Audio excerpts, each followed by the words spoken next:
My name's Eliza. Growing up, the difference between me and my twin sister Anna was like night and day. She was the golden girl, and well, I wasn't. Our dad, a stern university professor, had his life's work tied up in books and lectures, while our mom was the quintessential housewife, dedicated to her home and family, pushing us to follow in her footsteps. From as early as I can remember, being at home felt more like sitting through a never-ending critique session. My parents had a blueprint for the perfect family, and it didn't include a daughter who wore band t-shirts and liked to keep to herself. "Eliza, why can't you be more like your sister?"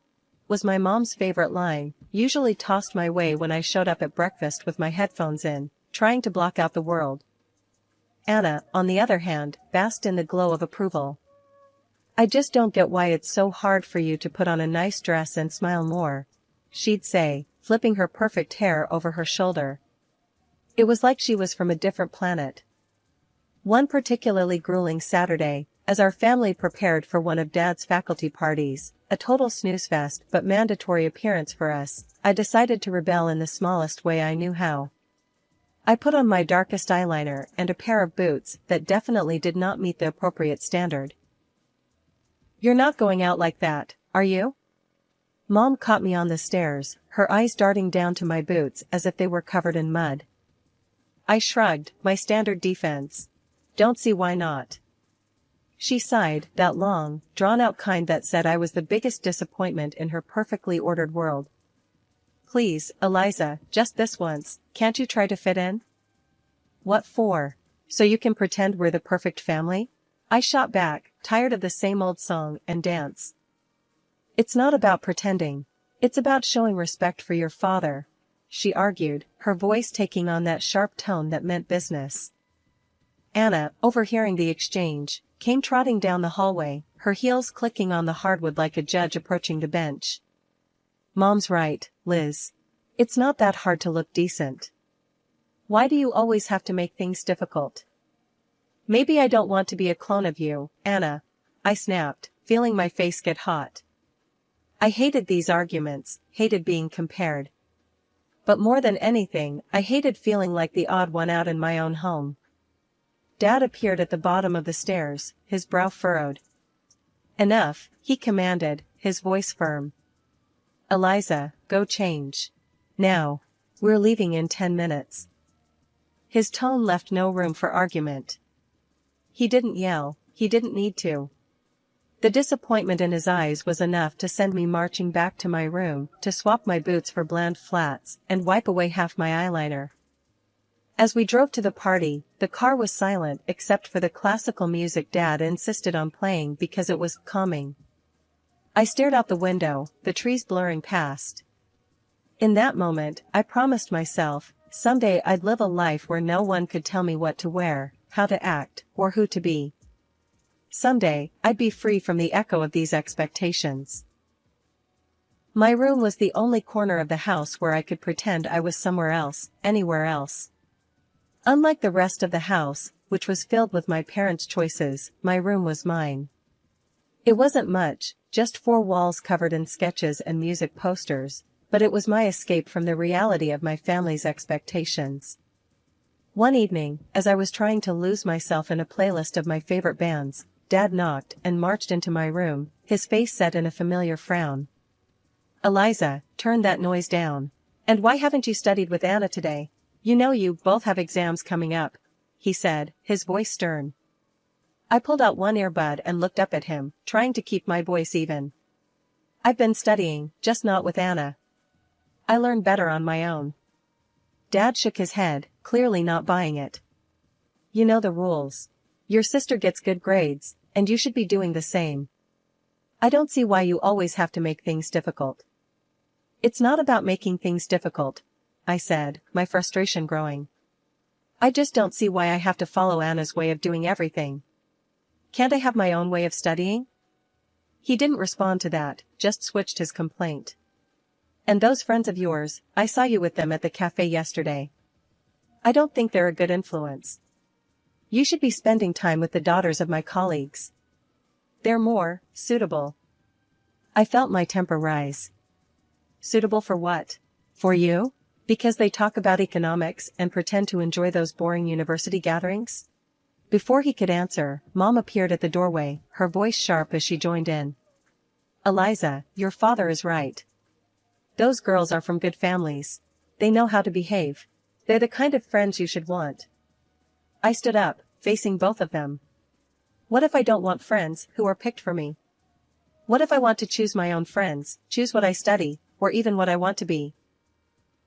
That's enough, Eliza, Mom said, her tone final.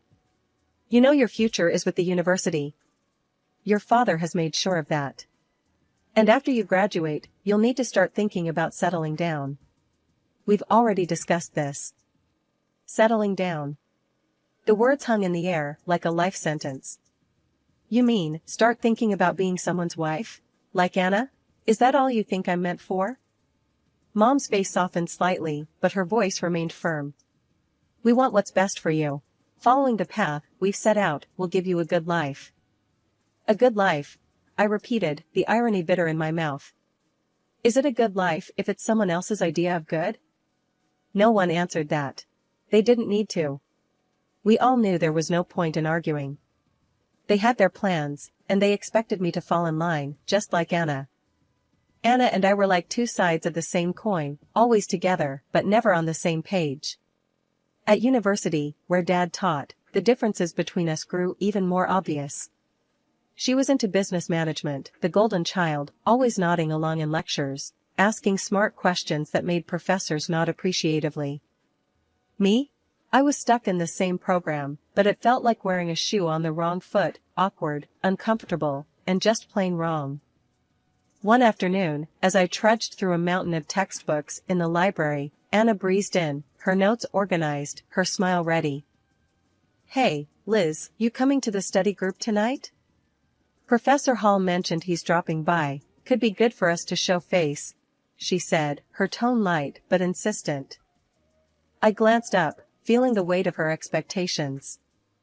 Nah, I don't think so. Those things aren't really my scene, you know? She frowned, placing her books down with a thud that matched her disapproval. It's not about it being your scene, Liz. It's about making the right impressions.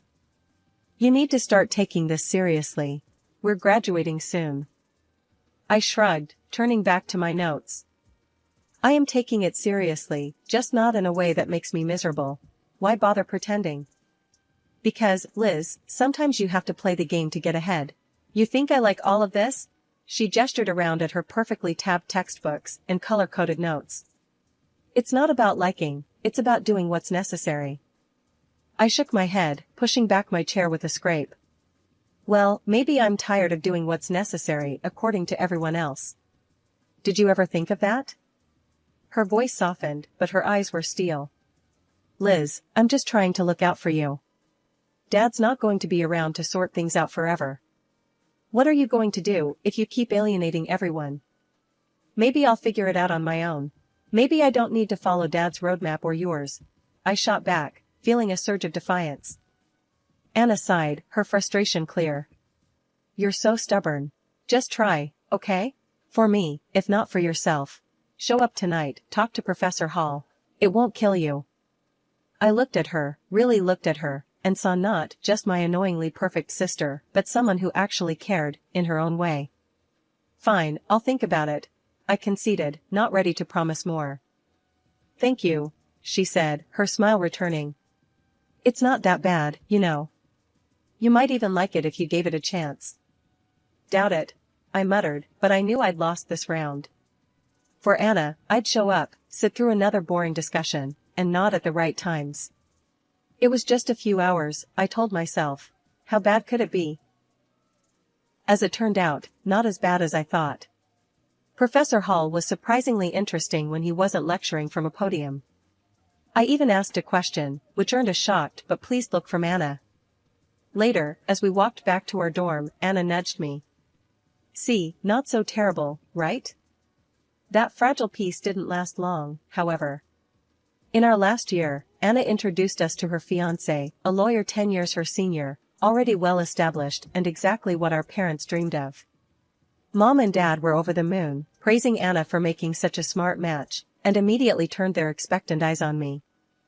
"Now, Eliza, it's your turn to find someone suitable," Dad said one evening over dinner, his tone implying that my time was running out. Mom nodded enthusiastically, already planning out my life as if it were another one of her well-organized home projects. "Think about your future, dear. Someone who can provide for you, who has a good standing." I remember staring at my plate, feeling the walls close in.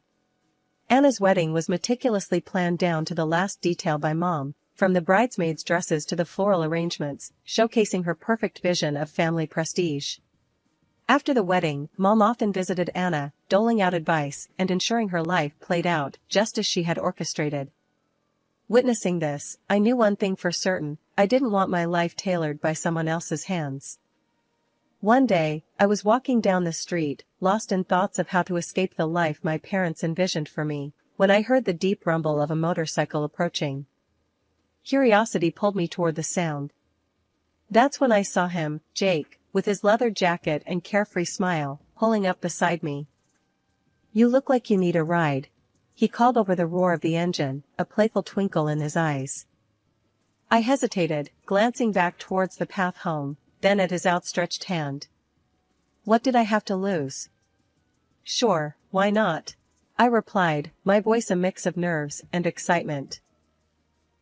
Climbing onto the back of his bike, I felt a rush of adrenaline as we sped away. The wind whipped through my hair, and for the first time in a long time, I laughed, genuinely laughed. Jake shouted something about showing me his world, and I held on tighter, not wanting this moment to end. We stopped at a diner frequented by bikers. Over burgers and fries, Jake told me about his life as a welder, his passion for bikes, and his love for the open road. It was so different from anything I was used to, raw and real. "Don't you get scared, living like this?" I asked, my voice barely above the clatter of plates and chatter around us. "Scared? Nah, it's thrilling. You never know what's around the corner. Isn't that better than having everything planned out for you?" he replied, his eyes lighting up with each word. Over the next few weeks, we met secretly. Each ride on Jake's motorcycle pulled me further from the life I was supposed to live and closer to the life I wanted. The speed, the adventure, it wasn't just about the thrill. It was about feeling alive, feeling free. One evening, as we watched the sunset from a secluded overlook, Jake turned to me. "Eliza, I don't just ride to escape. I ride to feel alive, to make every moment count. With you, every moment feels like it's worth something." I leaned into him, my heart beating fast. "I've never felt like this before. You make me feel free, Jake." He smiled, pulling me closer. "Then let's not go back to just existing. Let's live." 6 months with Jake felt like a lifetime of moments I'd always dreamed of. The day he proposed, under the stars with the gentle rumble of his bike in the background, my heart screamed a yes, before my mouth could form the word. It was perfect, except for one looming hurdle: my parents. I wrestled with the fear of introducing Jake to them. He was everything they disapproved of: his rough edges, his wild spirit, his simple yet content life as a welder. But love bolstered my courage, and I decided it was time they knew. The day I brought Jake home, he was clad in his usual, a leather vest, black t-shirt, ripped jeans, and a bandana. I loved that about him: he was unapologetically himself. We walked up the driveway, and I could already feel the weight of my parents' judgment. As we stepped inside, Mom's face went pale at the sight of Jake, her eyes widening in shock. "What in the world, Eliza?" she gasped, her voice barely a whisper. Dad's reaction was harsher, his words sharp as knives. "Who is this, and why is he dressed like a thug in our house?" I took a deep breath, steadying my nerves. "Mom, Dad, this is Jake. He's the man I love. We're getting married." Their silence was deafening. Then, Dad turned to Jake, his tone laced with disdain. "Married? What do you do for a living, young man? What are your qualifications?" Jake, bless him, didn't waver. "I'm a welder. I took some specialized courses after high school." I work hard, and I make an honest living." The look on my parents' faces was a mix of horror and disbelief. Mom looked like she might faint. "A welder? Eliza, you can't be serious." Dad's voice rose, anger flaring. "You expect us to give our blessing to this? To throw away your future for a welder?" I felt my resolve harden. "Yes, because he makes me happy. Isn't that what should matter?" "But the life you'll lead," Mom started, her voice tremulous. "Will be the life I choose," I shot back, my own voice gaining strength. Dad shook his head, his decision clear. "We cannot and will not support this. If you choose him, don't expect to be a part of this family." The finality in his tone broke my heart, but not my decision. Jake squeezed my hand, giving me the strength to face them. "Then I choose Jake. I choose us. I choose my happiness." Mom's eyes filled with tears, and Dad's jaw clenched tight. "If you walk out with him, don't bother coming back," Dad said, his voice cold. Walking away from my parents' house with Jake, my heart was a mess of emotions, pain, relief, excitement, and fear all mixed into one. The night air felt different, like each breath I took was a step further into a new life. We rode in silence for a while, the only sound the steady roar of the motorcycle beneath us. When we finally stopped at a small diner on the outskirts of town, Jake turned to me, his face serious. "You sure about this, Eliza? I mean, really sure? There's no going back after tonight," he said, his eyes searching mine for any hint of doubt. I nodded, squeezing his hand tightly. "I've never been more sure of anything. Being with you, this feels right. It feels like what I'm supposed to do." He smiled, that reckless, charming smile that had won me over the first day we met. "All right, then. Let's do it. Let's start our life together." Inside the diner, we found a quiet booth in the corner. The waitress brought over 2 coffees without asking, and we sat there, planning our next steps. "So, what's first?" I asked, stirring cream into my coffee, watching it swirl and blend. "We'll need to find a place to stay, at least for a while. Then, maybe look for jobs. I have some buddies who can help us get started," Jake replied, his tone practical, but optimistic. "It's going to be tough, isn't it?" I said, more a statement than a question. The reality of what we were doing was beginning to sink in. Jake reached across the table, his hand covering mine. "It might be, but we'll handle it together. Tough is nothing new for either of us, right?" I couldn't help but laugh, a short, sharp burst of genuine amusement. "Right. Together." We spent hours in that diner, talking and planning. Every so often, Jake would throw out an idea that sounded so wild, so free, that it made my heart jump. "And maybe one day, we'll save enough to take that road trip across the country, just you, me, and the open road."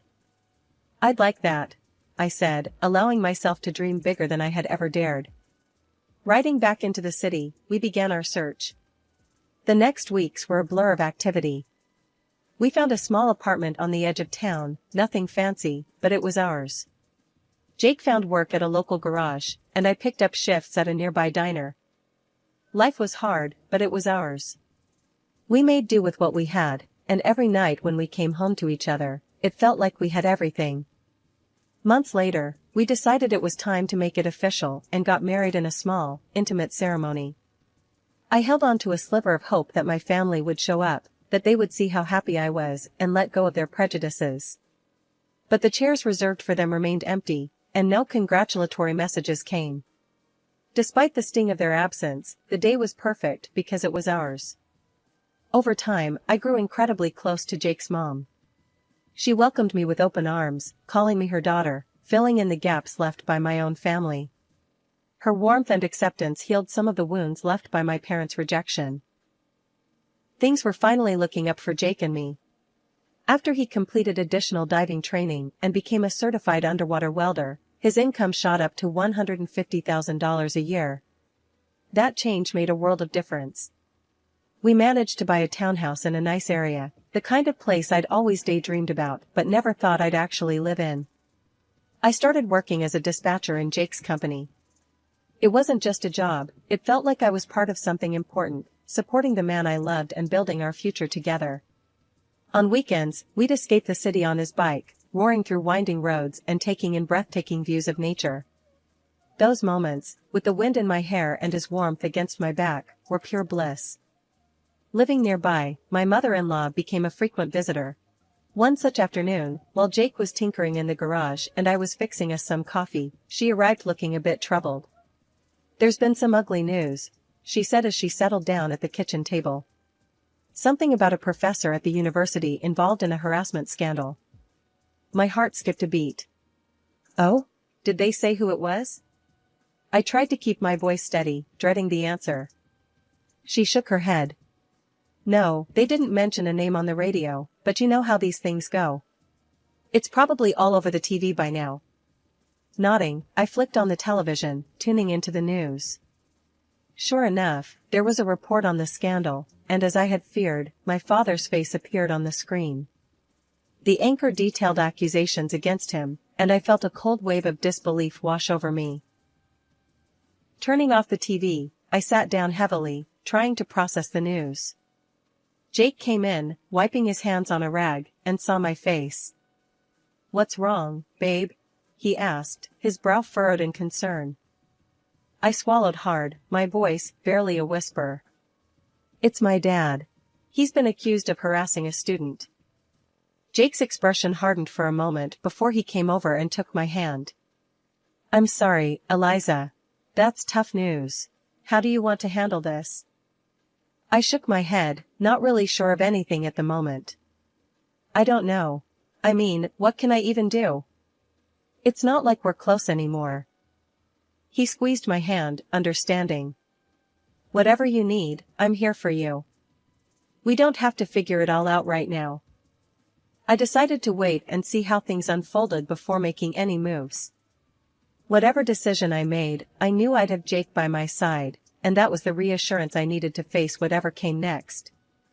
Life had been peaceful until that unexpected afternoon at work, when a familiar car pulled into the parking lot. I hadn't seen my parents in a long while, and the sight of them stirred up a mix of emotions I thought I had put to rest. Both of them looked dramatically changed, the scandal had taken its toll. Mom had lost a lot of weight and looked years older, while Dad appeared broken, a shadow of the stern man he once was. My mother spotted me and rushed over, arms open as if nothing had happened, as if years of distance and disapproval could be bridged in an instant.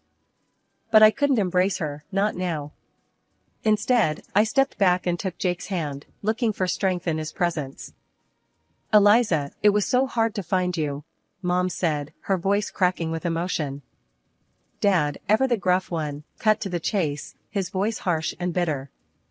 "I was accused unfairly, you know.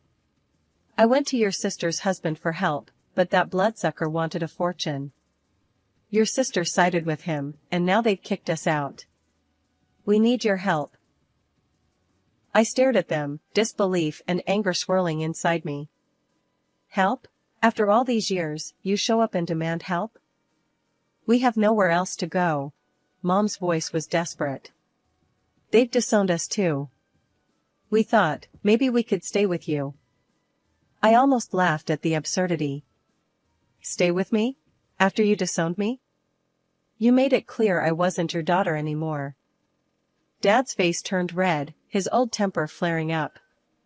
"You owe us, Eliza, after all we've done for you." "That's where you're wrong," I interrupted, feeling Jake squeeze my hand in support. "I don't owe you anything. You threw me out because I chose my happiness over your demands. And now you want what? To just move in and pretend like we're a family?" The situation was spiraling, and I could see people watching, a crowd beginning to form. Mom started to cry, her sobs loud and attracting even more attention. "You're being ungrateful, after everything we've done for you," she accused through her tears. I took a deep breath, my decision clear. "No, Mom. I'm not ungrateful. I'm free. And happy. You made your choices, and now you have to live with them." As we walked away, I heard my dad yelling, but Jake leaned over and quietly told the security team, "Don't let them come here again." The following months flew by, filled with love and peace. We welcomed a son, a new beginning in our growing family. My parents never came back. That day in the parking lot was the last I saw of them, and while part of me grieved for what could have been, I knew I had made the right choice for me and for my family.